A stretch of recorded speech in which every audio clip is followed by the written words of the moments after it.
आज क्लास 9 का अर्थशास्त्र हमारा चैप्टर है जिसका नाम है चैप्टर 2 अर्थशास्त्र चैप्टर 2 संसाधन के रूप में लोग।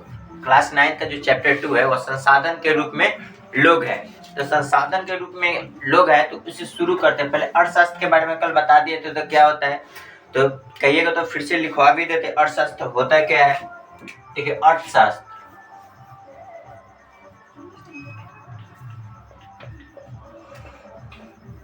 अर्थशास्त्र देखिए उत्पादन, वितरण और उसके उपयोग के सिद्धांतों का अध्ययन ही अर्थशास्त्र कहलाता है। क्या कहलाता है? कोई भी वस्तु है उसका उत्पादन,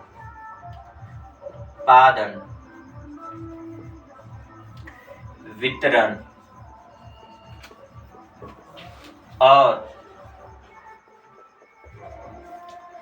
उपयोग के सिद्धांतों का अध्ययन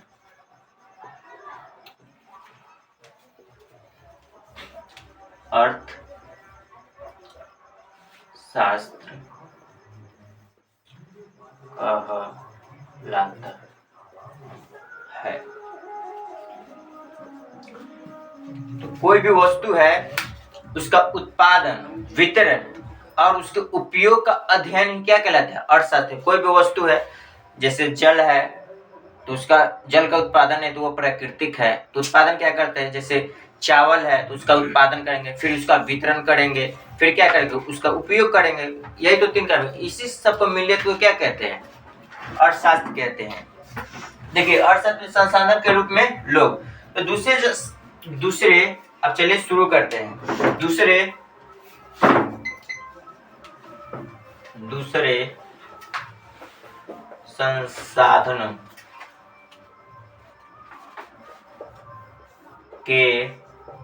दूसरे संसाधनों की भांति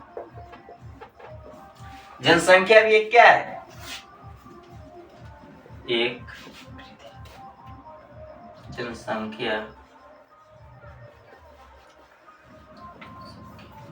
भी संसाधन है।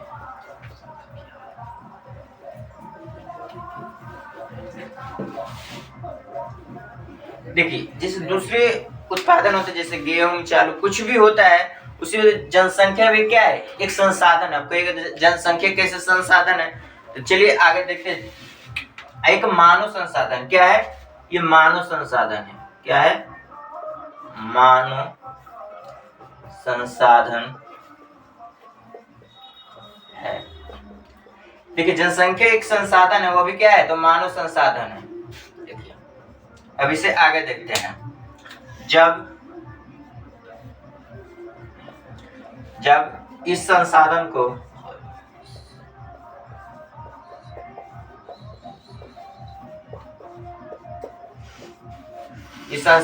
को शिक्षा, कौशल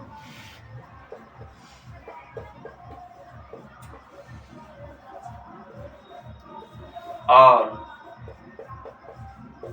स्वास्थ्य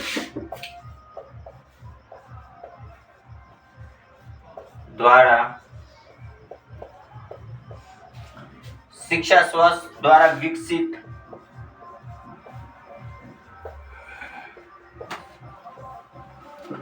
किया जाता है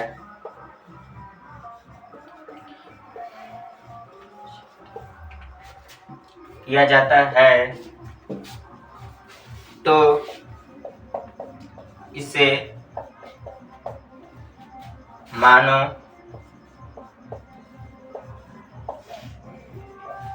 पूंजी निर्माण कहते हैं। क्या कह रहा है कि अर्थशास्त्र तो जान गए, तो उत्पादन, वितरण और उपयोग के सिद्धांतों का अध्ययन ही अर्थशास्त्र कहलाता है। देखिए जैसे जनसंख्या होती है, जनसंख्या भी क्या है? संसाधन ही। कैसे है? तो दूसरे संसाधनों की भांति जनसंख्या भी एक संसाधन है, मानव संसाधन। वो भी क्या है? तो मानव संसाधन है। जब इस संसाधन को शिक्षा मतलब शिक्षा जब पढ़ाया लिखाया जाता है, और कौशल मतलब आजकल देखिए कौशल विभाग चल रहा है, जैसे देखा जाता है सब कौशल विभाग, जैसे आप कंप्यूटर आपको सिखा दिए, कंप्यूटर के बारे में क्या होता है, अलग अलग टेक्नोलॉजी के बारे में आपको बताती है, वो क्या होता है कौशल, जो आपके अंदर प्रतिभा को जगाता है, उसी को कौशल कहते हैं। और स्वस्थ, और इंसान स्वस्थ ही नहीं रहेगा तो क्या वो कौशल देकर भी उसका क्या फायदा, क्या वो काम लायक रहेगा, तो नहीं। तो ये तीनों की जरूरत है किसमें, मानव को दे दिया जाता है। क्या रहता है, तो मानव शिक्षा और स्वास्थ्य और इसके द्वारा विकसित किया जाता है। ये तीनों द्वारा क्या कहते हैं, एक मानव को विकसित किया जाता है, जिसे मानव पूंजी निर्माण कहते हैं। इसे कहते हैं ये पूंजी का निर्माण होता है। पूंजी का निर्माण कैसे होता है, अब कुछ भी बोते हैं तो उससे फायदा होती है, फायदा जब पहले खर्च करते हैं, उसमें खर्च करते हैं, उसे कुछ इकट्ठा करते हो, क्या होता है आपका पूंजी बन जाता है। तो वैसे मानव पर जब इतना चीज आप खर्च करिएगा तो क्या होगा, मानव पूंजी निर्माण होगा। क्या होगा, आप पूंजी एक निर्माण करें, एक मानव को तैयार नहीं करे, एक पूंजी है, ये मानव ही क्या करता है, कुछ भी बनाकर बेचता है तो क्या है आपका पूंजी है, ये आपके पूंजी से अगला पूंजी दे रहा है तो क्या है, मानव पूंजी निर्माण कहते हैं। इसमें जो भी खर्चे होते हैं वो मानव पूंजी निर्माण कहते हैं। जैसे एक मानव है, इसको आप कुछ नहीं दीजिएगा तो कुछ भी नहीं रहेगा, इसको आप कौशल दे दीजिए, शिक्षक दे दीजिए, स्वास्थ्य दे दीजिए, तब इस तीन चीजों को लेकर ही मानव को क्या किया जाता है, विकसित किया जाता है, उसके अंदर के प्रतिभा को जगाया जाता है। इसी को मानव पूंजी कहते हैं। तो समझ गए तो मानव पूंजी क्या होता है। अब आगे समझते हैं क्या होता है।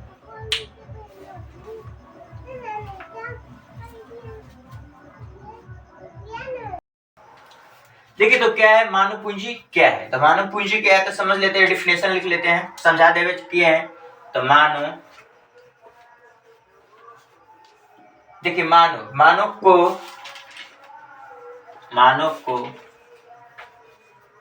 स्वास्थ्य, शिक्षा और कौशल, क्या है,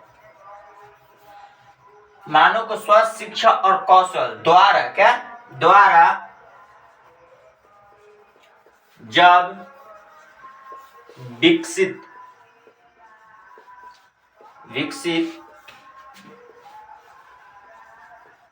किया जाता है,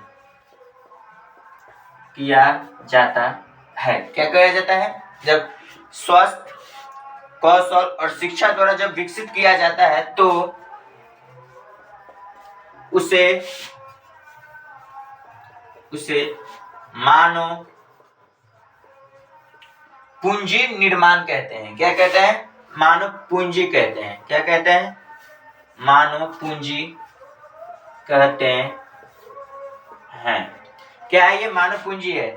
मानव पूंजी क्या है, तो मानव को स्वास्थ्य, शिक्षा और कौशल द्वारा जब विकसित किया जाता है तो उसे मानव पूंजी कहते हैं। और समझिए क्या, यह सबसे श्रेष्ठ, ये क्या है, ये सबसे श्रेष्ठ पूंजी है। क्या है, सबसे श्रेष्ठ पूंजी है। अब ये सबसे श्रेष्ठ पूंजी कैसे है, तो मानो जो है सबसे श्रेष्ठ पूंजी कैसे था, मानो जो अन्य जो बेहतरीन संसाधन इसका बेहतर क्या करते हैं, इस्तेमाल करते हैं। क्या करता है, बेहतर इस्तेमाल करते हैं। ये अन्य संसाधनों का बेहतर, क्या है, बेहतर इस्तेमाल करते हैं। क्या करता है,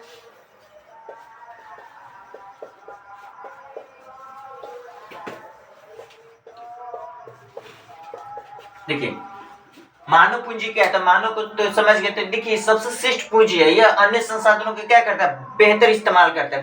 बेहतर इस्तेमाल किस लिए करता है, इसमें कोई पूंजी है, संसाधन, तो उसका मानव नहीं तो क्या, ये पहले से प्लास्टिक थे। क्या ये मानव जो है वो अपने कौशल से क्या सीखा होगा कि किसे ऐसे निर्माण करना है, तो ये निर्माण किया, और ये संसाधन के रूप में ये बोर्ड है, तो क्या है, इसका निर्माण किया और आज संसाधन के रूप में जैसे हम आपको इस पे पढ़ा रहे हैं तो इस संसाधन के रूप में आपको काम आ रहा है।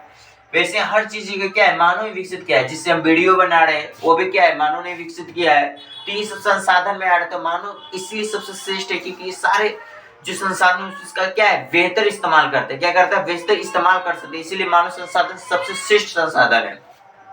अब समझ लेते हैं संसाधन होते कितने प्रकार के। संसाधन देख लीजिए क्या है, संसाधन क्या, संसाधन देखिए संसाधन कितने प्रकार के थे, संसाधन 2 प्रकार के। कितने प्रकार के हैं, ठीक है, प्राकृतिक, क्या है, प्राकृतिक, या कह दीजिए प्राकृतिक कहिए या भौतिक कहिए, क्या कहिए, भौतिक। एक आ गया मानव, मानव संसाधन, क्या है, मानव संसाधन। एक आ गया मानव संसाधन।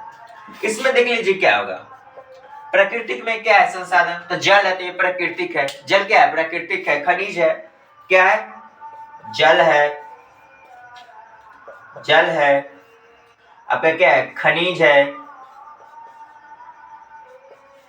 और क्या है, मिट्टी है, भूमि जिसे कहते हैं।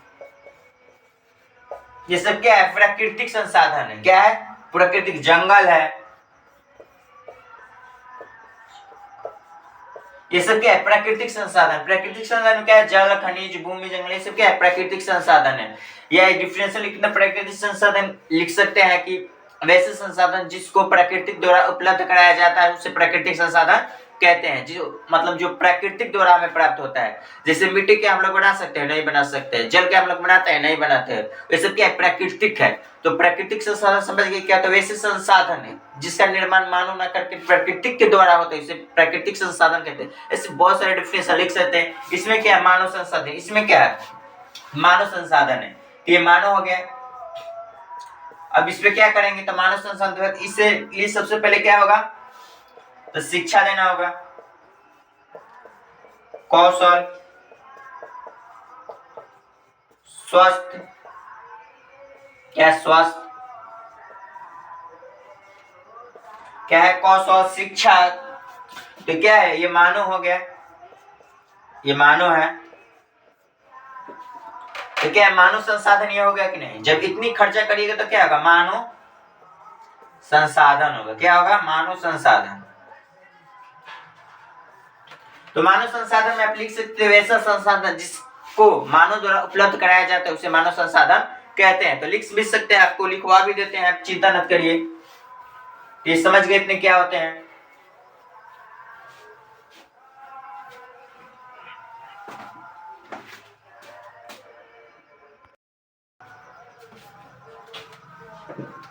देखिए प्राकृतिक ऐसा संसाधन जो प्रकृति द्वारा प्राप्त होता है, और मानव संसाधन ऐसा संसाधन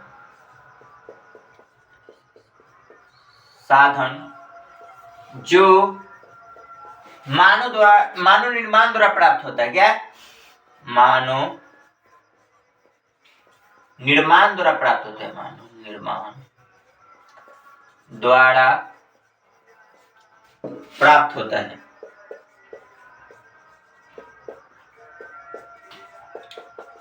देखिए मानव संसाधन का विकास, मानव संसाधन जैसे जापान है, क्या आपको जो भी हम पढ़ा रहे हैं तो केवल एनसीईआरटी का पढ़ा रहे हैं, जो भी ये सब एनसीईआरटी में है। जैसे जापान एग्जाम्पल भी लेंगे तो एनसीईआरटी का लेंगे। तो जैसे जापान है, क्या है, जापान। तो देखिए जापान जो है ना देश, उसके पास प्राकृतिक संसाधन नहीं है। जैसे भारत है, चाइना, इस सब के पास प्राकृतिक संसाधन ज्यादा है, बाकी जापान के पास उतना नहीं है। तो इसके पास प्राकृतिक संसाधन क्या है, नहीं है, प्राकृतिक संसाधन नहीं है।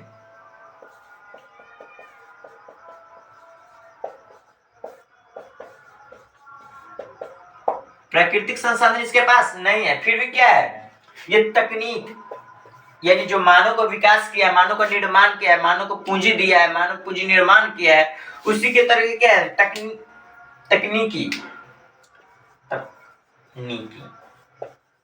क्या है, तकनीकी दूसरे देश से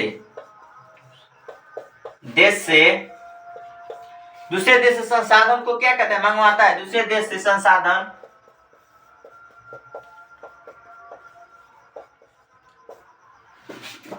मंगवाए और उसे क्या किया, विकसित किया। क्या किया, उसे विकसित किया।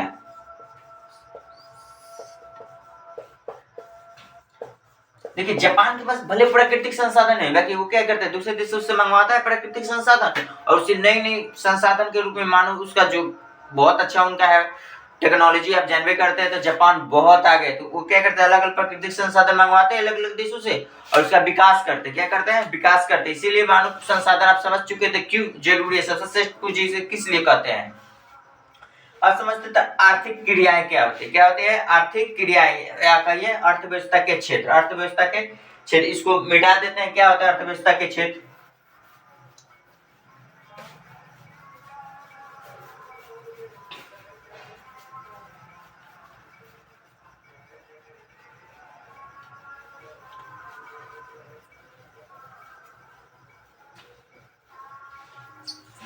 अब जानते हैं तो अर्थव्यवस्था के क्षेत्र क्या है, आर्थिक क्रियाएं। टॉपिक दे दीजिए, आर्थिक क्रियाएं या आर्थिक क्षेत्र भी कह सकते हैं, अर्थव्यवस्था के क्षेत्र।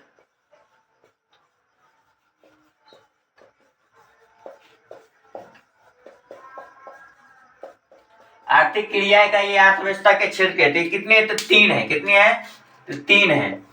ये देखिए, पहला प्रथम प्राकृतिक क्षेत्र, तो इसमें क्या आ जाएगा, कृषि। क्या आ जाएगा, कृषि। और क्या आएगा, वानिकी। आपका आ जाएगा पशुपालन, मत्स्य पालन, खनन आ जाएगा, उत्खनन आएगा। ये सब क्या है, प्रथम क्षेत्र है। क्या है, प्रथम क्षेत्र। क्या है, प्रथम। दूसरा में क्या आ जाएगा, विनिर्माण। विनिर्माण क्या होगा, विनिर्माण। क्या होगा, विनिर्माण। तीसरा में क्या आ जाएगा, इसे दूसरा कह सकते हैं, दूसरा। यह क्या है, तीसरा। तीन क्षेत्र होते हैं, इसमें आ जाएगा सेवा। और क्या आएगा आपका, स्वास्थ्य। और आ जाएगा प्रशासन, प्रशासन, पर्यटन, प्रशासन, पर्यटन, शिक्षा, ये सब क्या आ जाएगा, तीसरा क्षेत्र में। अर्थव्यवस्था के कितने क्षेत्र होते हैं, तीन होते हैं, प्रथम, दूसरा और तीसरा, या द्वितीय भी बोल सकते हैं, इसका तृतीय भी बोल सकते हैं। प्रथम है कृषि, वानिकी, पशुपालन, मत्स्य पालन, खनन, उत्खनन, विनिर्माण। विनिर्माण किससे कहते हैं, विनिर्माण का अर्थ समझ लीजिए, जो वस्तुएं जो इसमें से आएगा, जैसे प्रथम में आ गया गेहूं, तो गेहूं से केवल क्या हो जाएगा, तो इसका निर्माण करेगा, आटा बनाएगा, आटा से फिर उसी गेहूं से सूजी बनाएगा, बहुत बहुत तरीके से, मतलब प्रथम से लेकर दूसरा में क्या करेगा, निर्माण करेगा। सेवा में क्या आ जाएगा, जैसे प्रशासन है, तो प्रशासन हमारे सेवा में है, सेवा में आ जाएगा स्वास्थ्य, आ जाएगा जो डॉक्टर जो रहते हैं, शिक्षा जो हम लोग को शिक्षा देते हैं वो भी आ जाएंगे। तो ये सब क्या है, ये सब अर्थव्यवस्था के क्षेत्र है। तो ये सब क्या है, एनसीईआरटी में आपको दिया हुआ है, एनसीईआरटी में आपको दिया है। अब जनसंख्या की गुणवत्ता देख लेते हैं। क्या है, अगला टॉपिक आपका है जनसंख्या का संख्या गुणवत्ता। क्या है, देखिए जनसंख्या का गुणवत्ता का मतलब क्या है, जनसंख्या तीन चीजों पर निर्भर करती है, उसकी गुणवत्ता मतलब उसके अंदर क्या क्या चीजें, इसी को गुणवत्ता कहते हैं। जैसे ये जनसंख्या है, क्या है,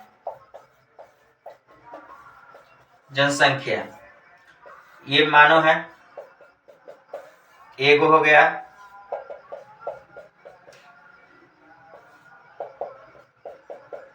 ये क्या है, जनसंख्या है। अब इसके क्या क्या चाहिए, जनसंख्या के गुण में क्या चाहिए, किस चीज किस रूप में देखा जाता है, मतलब जनसंख्या के गुणवत्ता में किस किस चीज में, तो साक्षरता दर देखा जाता है। क्या देखा जाता है, साक्षरता दर यानी शिक्षा, यानी वो किसी देश में कितना लोग शिक्षित हैं, उसी को साक्षरता कहते हैं। अगला आपका देखा जाएगा कौशल, और देखा जाएगा आपको स्वास्थ्य। ये तीनों क्या करते हैं, ये आपका तीनों, इन्हीं तीनों पे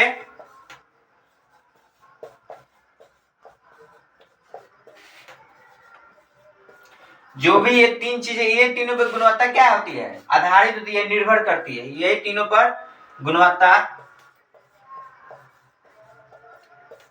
निर्भर करती है। क्या है, क्या क्या चाहिए गुणवत्ता के लिए? जनसंख्या की गुणवत्ता, मतलब उसके अंदर क्या क्या है, तो इसके लिए जनसंख्या हो गई, कोई जनसंख्या होगी, साक्षरता दर। देखिए किसी भी देश में सबसे पहले क्या है, साक्षरता दर, मतलब उस देश में शिक्षित लोग कितने हैं। जैसे हमारे भारत में सबसे ज्यादा शिक्षित केरल राज्य है, सबसे ज्यादा। कौशल मतलब कोई उस देश में कितने लोग कौशल, मतलब क्या क्या लोग अलग अलग मतलब जानते हैं टेक्नोलॉजी के बारे में, मतलब कुछ कुछ निर्माण करने के लिए उनके अंदर क्या क्या है, प्रतिभा है, वो सब क्या है, कौशल। और स्वस्थ है उनके, देखा जाता है तो स्वस्थ दर कितना है, कितना लोग गंभीर बीमारियां नहीं है वहां पे, कितनी लोग स्वस्थ रहते हैं, सबसे ज्यादा कहाँ पे स्वस्थ रहते हैं, ये सब क्या है कि मतलब देखा जाता है तो कितने लोग बीमार है उस देश में, कितनी जनसंख्या है, जैसे जीडीपी निकाल दो तो कितनी ज्यादा जनसंख्या है, वो सब देखा जाता है।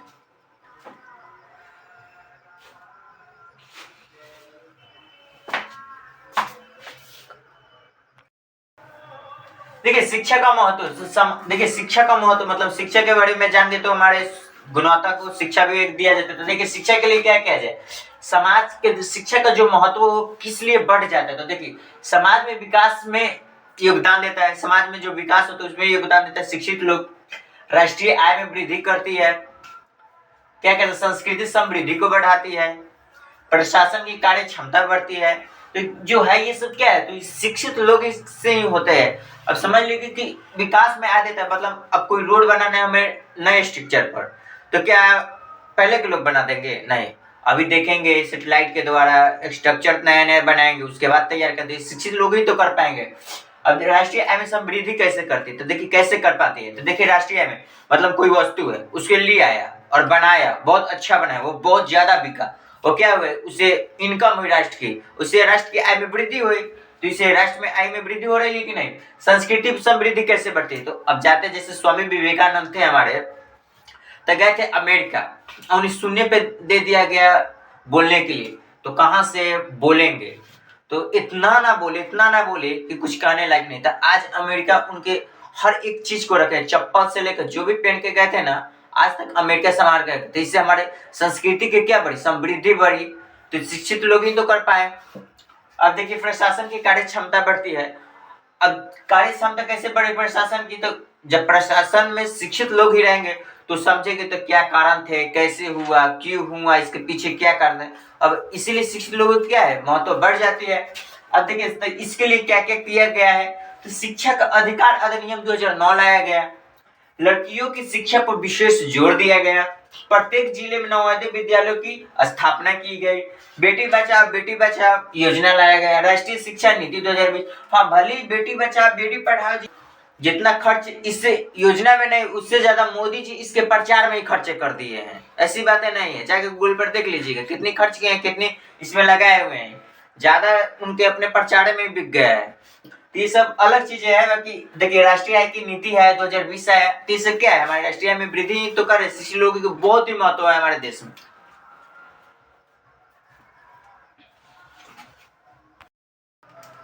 देखिए तो शिक्षा जो था, तो शिक्षा को बढ़ावा देने के लिए योजनाएं है, सर्व शिक्षा अभियान आया, केंद्र सरकार की योजना है।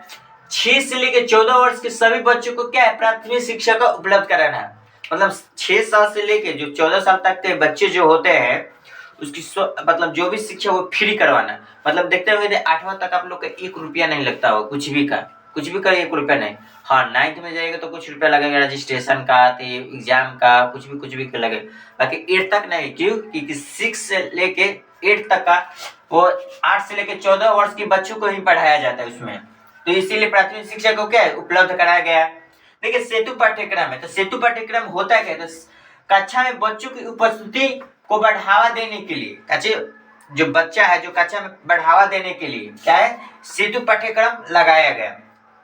स्कूल लौटो शिविर क्या है, तो स्कूल छोड़ चुके बच्चों को पुनः नामकरण कराया जाता है। मतलब जो स्कूल जो बोरिंग हो गया जो भी हो गया नाम कटवा लिया तो उसको फिर से नाम लिखवाना गया, तो इसी को स्कूल छोड़ लौटो शिविर है। तो जो बच्चा जो नाम कटवा के भाग चुका है, जो चाहे छोड़ के भाग चुका है, बीच में मार के डर से चाहे पढ़ाई के डर से कुछ भी के डर से भाग गया है, उसके लिए क्या लाया ये लाया गया स्कूल लौटो शिविर लाया गया। जो भाग चुका है पूरा उसके लिए पुनः नामकरण। देखिए मध्य भोजन योजना है, तो मध्य भोजन योजना किस लिए है, तो बच्चों को दोपहर का भोजन दिया जाता है। पहले आप लोग देखते होंगे, आप लोग जाते होंगे, हम लोग भी जाते तो खिलाया जाता था दोपहर में भोजन, हर दिन का अलग अलग भोजन होता था। तो दोपहर में भोजन क्यों कराया जाता है, तो बच्चों के तो एक उपस्थिति बनाए रखने के लिए, जो बच्चा है वो दोपहर के भोजन के लालच से रह जाए, तो इसीलिए दोपहर का भोजन। बच्चों की पोषण देना, मतलब बच्चा जो है वो गरीब घर का है तो क्या गरीब घर में हर किसी को पोषण मिल जाता है, पूरा नहीं मिल पाता है, इसलिए पोषण भी मिलता है। तो इसीलिए ये सारी इतनी चीजों को किया गया है। तो हम अगले नेक्स्ट वीडियो में आपको इससे आगे बताएंगे, तो स्वच्छ क्या आते हैं, बेरोजगारी क्या आती है, सब एक एक करके चीजें आपको बताया जाएगी।